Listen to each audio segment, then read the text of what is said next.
Assalamualaikum warahmatullahi wabarakatuh.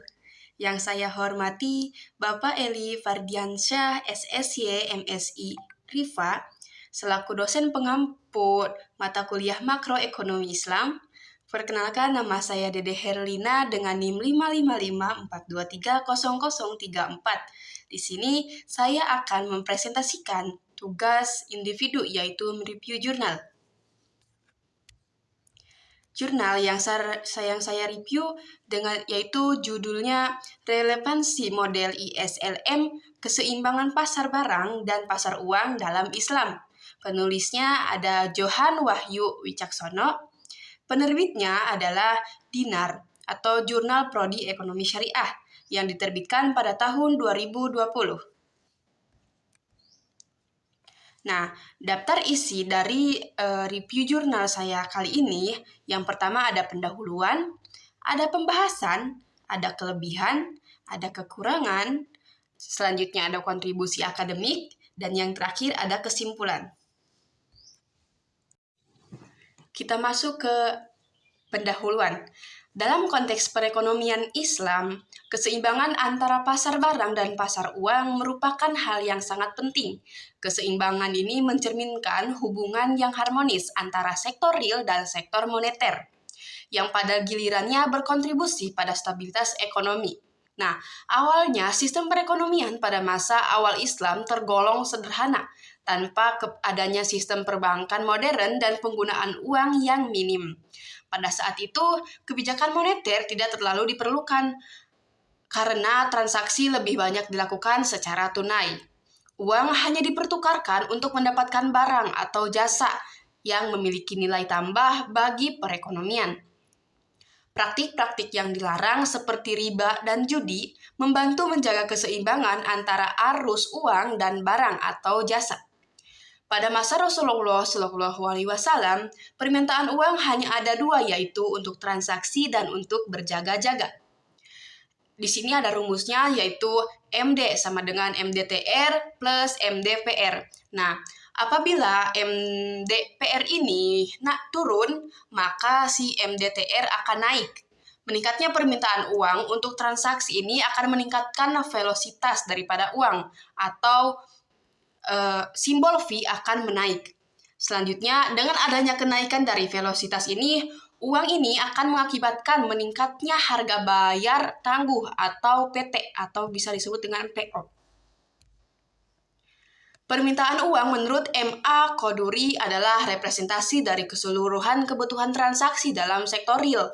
Semakin tinggi kapasitas dan volume sektor real meningkat, maka permintaan uang pun akan meningkat. Variabel-variabel yang mempengaruhi permintaan uang meliputi variabel-variabel sosioekonomi atau X, kebijakan pemerintah dalam regulasi ekonomi atau Y, dan informasi objektif masyarakat akan kondisi real perekonomian. Permintaan uang dan penawaran uang dalam mazhab ini dipengaruhi oleh besarnya profit sharing atau expected rate of profit. Tinggi rendahnya expected rate of profit ini merupakan representasi dari prospek pertumbuhan aktual ekonomi. Dalam pengembangan ekonomi Islam, penting untuk menerapkannya dalam prinsip-prinsip yang dapat menciptakan keseimbangan antara sektor real dan moneter. Pendekatan yang digunakan dalam penelitian ini adalah model ISLM, yang akan direkonstruksi untuk menyesuaikan dengan variabel-variabel ekonomi Islam. Selanjutnya kita masuk ke pembahasan. Nah, dalam sistem ekonomi Islam, pertumbuhan moneter selalu bergantung pada kondisi ekonomi real. Sektor moneter tidak berdiri sendiri, melainkan mengikuti perubahan yang terjadi di sektor real. Kebijakan moneter yang bertujuan mendorong sektor real hanya akan menciptakan ilusi moneter, yang dampaknya pada sektor real hanya bersifat sementara. Dalam jangka panjang, keseimbangan sektor real akan kembali ke posisi semula. Motif spekulasi dalam permintaan uang dapat mengakibatkan alokasi dana yang salah dan menimbulkan inefisiensi, karena dana tersebut dialihkan ke aktivitas bisnis yang tidak memberikan nilai tambah di sektor real. Teori moneter Islam menyatakan bahwa permintaan uang yang didasari motif spekulasi tidak akan meningkatkan pendapatan real. Adanya spekulasi menyebabkan pergerakan uang hanya terjadi dalam sektor moneter, tanpa berkontribusi langsung pada sektor real. Permintaan uang untuk tujuan spekulasi muncul akibat praktik pinjam-meminjam dengan sistem bunga oleh sebagian masyarakat. Pergerakan permintaan uang yang dipengaruhi oleh spekulasi tidak meningkatkan pendapatan real masyarakat. Permintaan uang karena spekulasi ini disebut sebagai permintaan uang semu atau money demand imaginer. Karena tidak terkait dengan sektor real dan tidak berdampak pada kapasitas transaksi real. Dalam Islam, jika ada permintaan uang untuk tujuan spekulasi, keseimbangan perekonomian bergerak ketika terjadi pergeseran kurva permintaan uang karena adanya motif spekulasi. Keseimbangan perekonomian bergerak ketika terjadi pergeseran kurva permintaan uang karena adanya motif spekulasi. Nah, di sini ada contoh gambar, yaitu kurva hubungan antara sektor real dan sektor moneter dalam Islam jika ada permintaan uang untuk tujuan spekulasi menurut mazhab yang pertama. Bisa dilihat di PPT ya. Nah, gambar di samping merupakan penjelasan dengan menggunakan pendekatan mazhab pertama atau iktisoduna dalam menjelaskan dampak motif spekulasi. Ketika kebutuhan permintaan uang bergeser dari MD 0 menjadi MD1 yang diakibatkan oleh meningkatnya permintaan uang untuk spekulasi, maka titik keseimbangan baru dalam sektor moneter akan berubah. Perubahan ini menyebabkan jumlah uang beredar bertambah menjadi M1. Namun, pertambahan M0 ke M1 tidak berpengaruh terhadap peningkatan agregat demand. Dalam ilmu ekonomi diketahui bahwa permintaan agregat atau AD adalah fungsi dari konsumsi, investasi, pengeluaran pemerintah, dan net ekspor impor barang. Pergeseran dari MD0 menjadi MD1 adalah pergeseran yang semu atau permintaan uang imaginer. Besarnya permintaan uang untuk spekulasi adalah MDSPEC sama dengan MD1 kurangi MD0. Karena permintaan yang spekulasi ini tidak ada yang ditransaksikan untuk peningkatan sektor real, maka keberadaan MDSPEC ini tidak berdampak pada salah satu variabel dari fungsi permintaan agregat atau AD. Adanya spekulasi menyebabkan MD0 bergeser ke MD1. MD1 ini adalah permintaan uang imajiner, di mana peningkatan permintaan ini bukan ditunjukkan untuk memenuhi kebutuhan transaksi atau investasi produktif, melainkan untuk perdagangan uang. Untuk menghilangkan motif spekulasi ini, bank sentral akan meningkatkan fee. Bila bank sentral meningkatkan fee tetap, maka terjadi tekanan bank sentral untuk menambah jumlah uang yang beredar pada tingkat MS1. Padahal tambahan kebutuhan uang beredar tersebut hanya bersifat palsu, yaitu untuk memperdagangkan uang untuk menghilangkan motif spekulasi ini, yaitu mengembalikan tingkat keseimbangan kembali pada MS sama dengan MD. Sehingga pemerintah harus meningkatkan pajak atas aset produktif yang dianggurkan atau idle fund sebesar V0 V1. Contoh konkretnya adalah dengan mengenakan pajak atas dana yang disimpan dalam bentuk SBI, karena SBI dianggap sebagai idle fund. Adanya permintaan uang imajiner akan menggeser kurva permintaan uang bergerak ke kanan atas, sehingga keseimbangan akan terjadi pada titik V1. Jadi seakan-akan telah terjadi peningkatan expected return dari perekonomian sebesar V0 V1. Jadi padahal dalam kenyataannya tidak terjadi peningkatan expected return tersebut.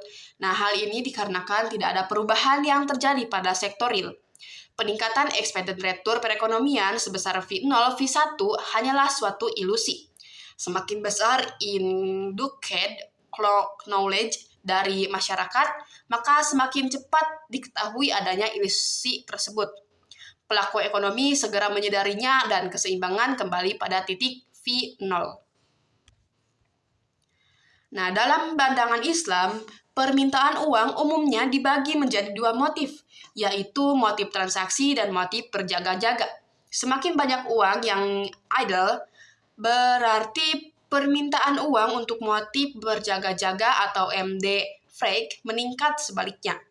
Semakin tinggi pajak yang dikenakan pada uang idle, permintaan uang untuk berjaga-jaga akan menurun. Dues of Idle Fund adalah instrumen kebijakan yang diperlakukan pada semua aset produktif yang tidak aktif.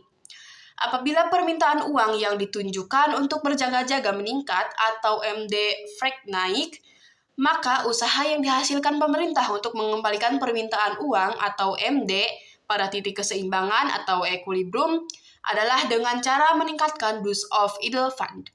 Semakin tinggi Dues of Idle Fund yang dikenakan terhadap uang yang idle adalah menyebabkan masyarakat enggan untuk tetap menyimpan uang yang idle tersebut.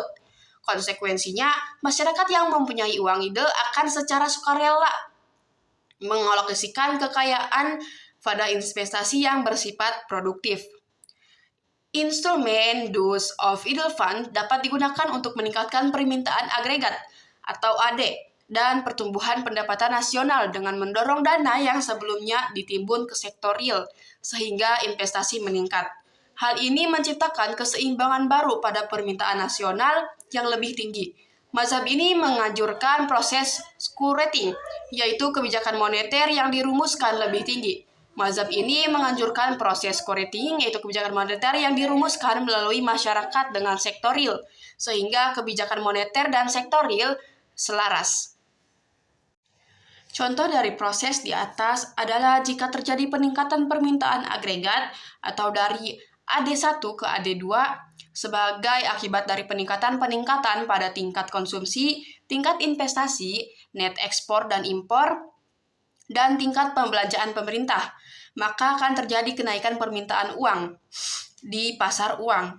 Dalam mazhab ketiga ini, respon dari Bank Sentral sebagai otoritas moneter adalah mengeluarkan kebijakan yang harmonis dengan kondisi sektor real, yaitu dengan meningkatkan penawaran uang.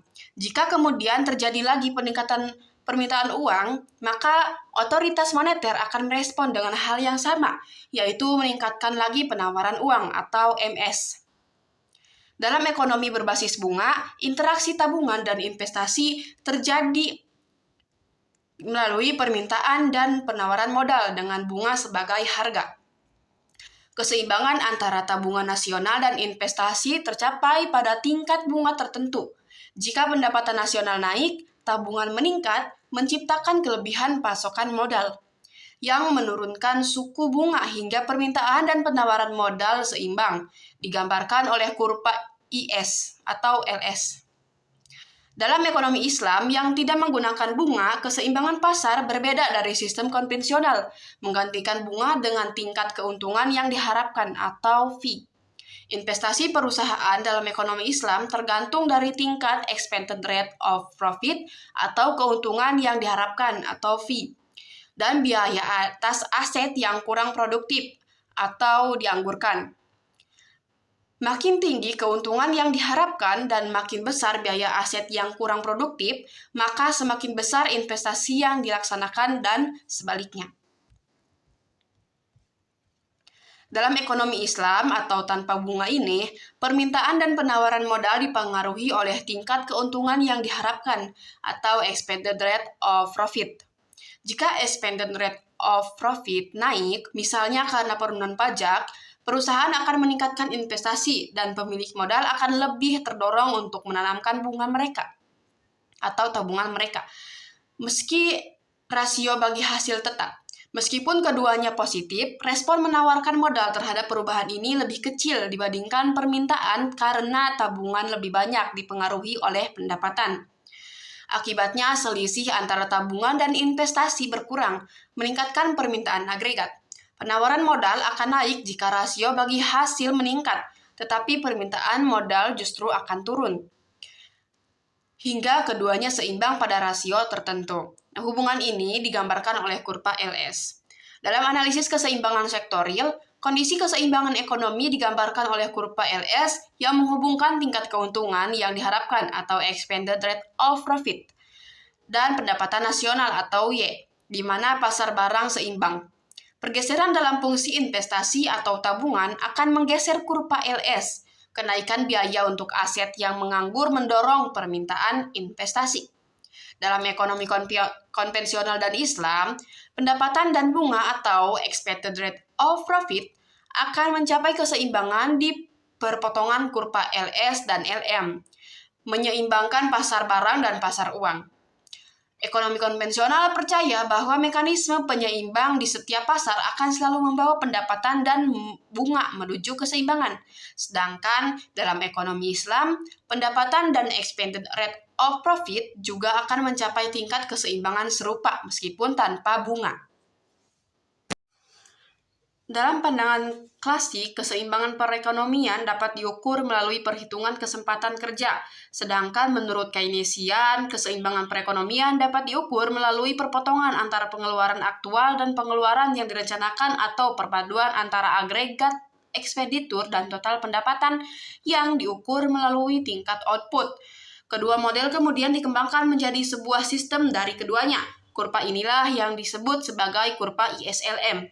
Dalam jangka pendek, harga cenderung konstan atau kaku pada tingkat yang ditentukan sebelumnya, sedangkan dalam jangka panjang, harga senantiasa berubah atau fleksibel, bisa menggapai perubahan dalam penawaran dan permintaan.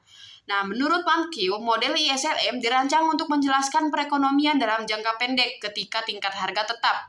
Model ISLM dirancang untuk menjelaskan perekonomian dalam jangka pendek ketika tingkat harga tetap. Di samping itu, ia dapat pula digunakan untuk menjelaskan perekonomian dalam jangka panjang ketika tingkat harga melakukan penyesuaian untuk menjamin bahwa perekonomian berproduksi pada tingkat alamiah. Hal ini setelah melihat bagaimana perubahan dalam tingkat harga mempengaruhi keseimbangan dalam model ISLM. Mankiw menyampaikan beberapa kelemahan pada jangka pendek kurva IS yang menghubungkan investasi dan tabungan menggunakan bunga. Namun, bunga yang mempengaruhi investasi atau bunga real berbeda dari yang mempengaruhi tabungan atau bunga nominal yang ditetapkan bank sentral. Menggabungkan kedua jenis bunga dalam satu variabel menimbulkan kebingungan.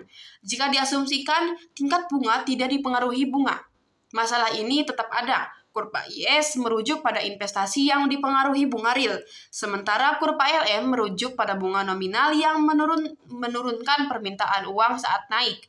Jangka panjang, kurva ISLM kurang relevan karena tidak memasukkan harga padahal harga berubah dalam jangka panjang. Instrumen bunga merupakan alat yang paling penting dalam pendekatan ISLM sebagai titik temu dan penyeimbangan antara kurva IS dan kurva LM. Kalau instrumen bunga ini dihilangkan dari model, maka model ISLM akan berubah atau bahkan tidak dapat dipakai menjadi sebuah model yang utuh. Dalam teori Islam, ada dua instrumen yang dapat menggantikan bunga sebagai penyeimbangan pasar barang atau pasar uang. Yang pertama ada Dues of Ideal Fund, yaitu pajak pada aset menganggur, dan Expected Rate of Profit, yaitu imbal hasil yang diharapkan. Namun, konsep Dues of Ideal Fund sulit diterapkan karena sulit mengukur aset yang benar-benar menganggur. Dana dalam tabungan, deposito, atau obligasi pemerintah tidak dianggap menganggur karena menghasilkan keuntungan bagi pemiliknya dan digunakan kembali di sektor real atau moneter. Extended Rate of Profit adalah perkiraan keuntungan investasi sebelumnya dan dapat menjadi acuan investasi jika ekonomi stabil dalam jangka panjang, mirip dengan peran BI Rate yang diterapkan Bank Indonesia sebagai acuan kegiatan ekonomi. Dalam perspektif Islam, investasi bukanlah fungsi bunga atau I tidak sama dengan F dalam kurung I, melainkan fungsi Extended Rate of Profit.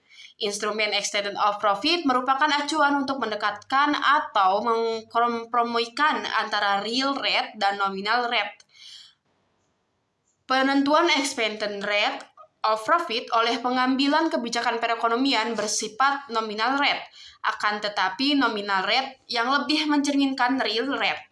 Hal ini karena penentuan Expected Rate of Profit senantiasa berdasarkan pada real rate di waktu yang lampau. Di samping ada rumus dari ini yaitu ada R sama dengan LI tambah L2, LI sama dengan MD tambah MD, bisa dibaca ya. Variabel keseimbangan pasar barang seperti konsumsi atau C, dan pendapatan nasional atau Y, tabungan atau S, dan belanja pemerintah atau G, dalam ekonomi konvensional tidak bertentangan dengan konsep Islam karena tidak bergantung pada bunga. Dalam keseimbangan pasar barang, keseimbangan tercapai ketika tabungan digunakan sepenuhnya untuk investasi atau S sama dengan I, atau pendapatan nasional sama dengan pendapatan agregat atau Y sama dengan AE. Dalam keseimbangan pasar uang, penawaran uang atau MS harus sama dengan permintaan uang atau MD. Dalam model ISLM, penawaran uang mencangkup uang kartal dan giral atau M1. Dalam permintaan dapat mempengaruhi jumlah uang yang beredar melalui kebijakan moneter, menjadikan penawaran uang sebagai variabel eksogen. Permintaan uang dalam ekonomi konvensional terdiri dari motif transaksi, motif berjaga-jaga, dan motif spekulasi, atau MD sama dengan MD transaction tambah MD pre-question tambah MD speculation. Seperti rumus di samping.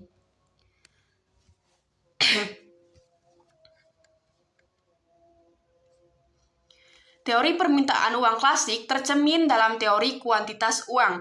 Pada awalnya, teori ini diperuntukkan untuk menerangkan peran uang dalam perekonomian. Dengan sederhana, Irving Fisher merumuskan teori kuantitas uang sebagai bentuk MV sama dengan PT,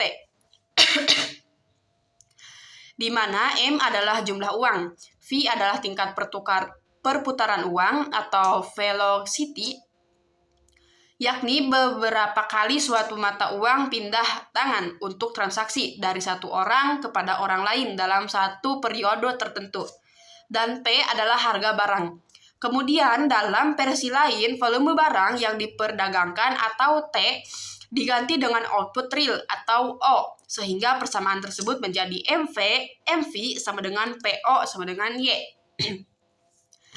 Dalam teori kuantitas uang ini, Irving Fisher mengkonsumsikan bahwa keberadaan uang pada hakikatnya adalah flow concept. Keberadaan uang ataupun permintaan uang tidak dipengaruhi oleh suku bunga, akan tetapi besar kecilnya uang akan ditentukan oleh kecepatan perputaran uang atau velocity of money. Marshall memandang persamaan Irving Fisher dengan sedikit berbeda. Marshall tidak menekankan pada perputaran uang atau velocity dalam suatu periode, melainkan pada bagian dari pendapatan nasional atau Y yang diwujudkan dalam bentuk uang kas. Secara matematika, sederhananya formulasi teori kuantitas versi Cambridge atau Marshall dapat ditulis sebagai berikut, yaitu M sama dengan KPO dibagi M sama dengan KY. MD sama dengan KPO sama dengan KY.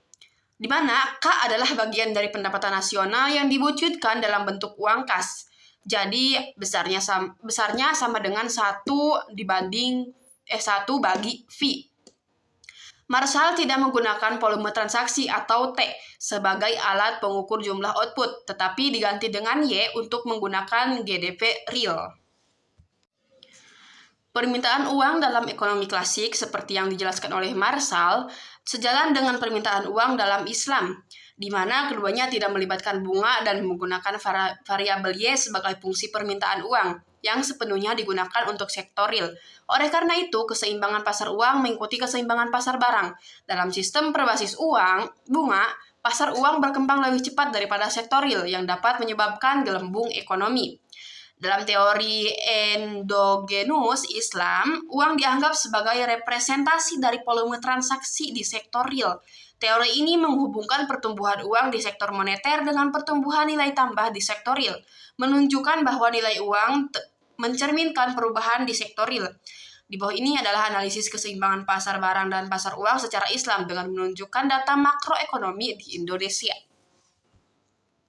Bisa dilihat ya, rumusnya ada di gambar.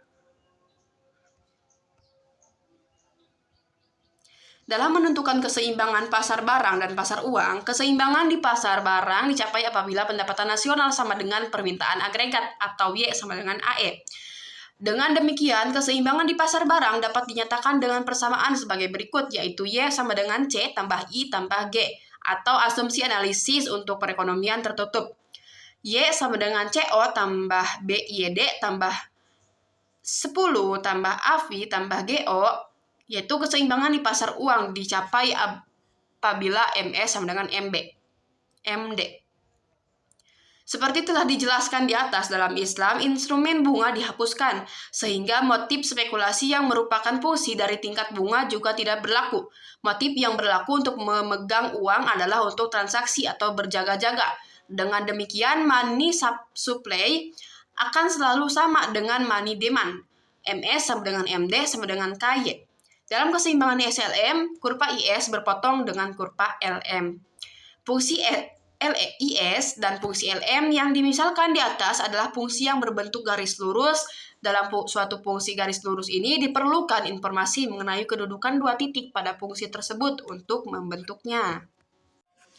Selanjutnya ada kelebihan dari jurnal yang saya review, yaitu yang pertama, jurnal ini secara khusus menganalisis relevansi model ISLM dalam kerangka ekonomi Islam, yang dimana ini tuh memberikan sudut pandang yang sesuai dengan prinsip-prinsip syariah. Yang kedua, jurnal ini juga menyediakan analisis komprehensif tentang keseimbangan antara pasar barang dan pasar uang, serta interaksi keduanya dalam konteks ekonomi Islam. Yang ketiga, ada mencangkup pembahasan tentang sistem ekonomi pada masa awal Islam, sehingga jurnal ini tuh memberikan wawasan tentang evolusi perekonomian Islam. Yang keempat, jurnal ini juga mengangkat isu-isu mengenai investasi dan kebijakan moneter dalam ekonomi Islam, termasuk pajak atas aset yang dianggap tidak produktif. Yang kelima, menawarkan saran kebijakan praktis yang dapat diterapkan oleh pembuat kebijakan untuk mencapai keseimbangan ekonomi sesuai dengan ajaran atau prinsip-prinsip Islam. Dan yang terakhir, jurnal ini menekankan peran investasi dalam pertumbuhan ekonomi dan bagaimana pengelolaan yang tepat dapat meningkatkan kesejahteraan masyarakat. Selanjutnya ada kekurangan dalam jurnal yang saya review. Nah, kekurangannya itu, meskipun jurnal ini menyatakan bahwa modal ISLM ini perlu rekonstruksi untuk kesesuaian dengan variabel ekonomi Islam, nah di jurnal ini tidak ada penjelasan mendalam tentang bagaimana proses tersebut dilakukan. Hal ini tuh dapat mengurangi ketidakjelasan dan daya tarik bagi pembaca. Yang selanjutnya, jurnal ini tuh lebih menekankan pada aspek teoritis daripada implikasi praktis. Nah, hal ini tuh dapat membuatnya kurang berguna bagi praktisi atau pembuat kebijakan yang mencari panduan yang konkret. Selanjutnya, meskipun telah dibahas mengenai permintaan uang untuk spekulasi, jurnal ini tidak cukup mengeksplorasi dampak negatif dari spekulasi dalam konteks ekonomi Islam dan bagaimana hal tersebut dapat diatasi.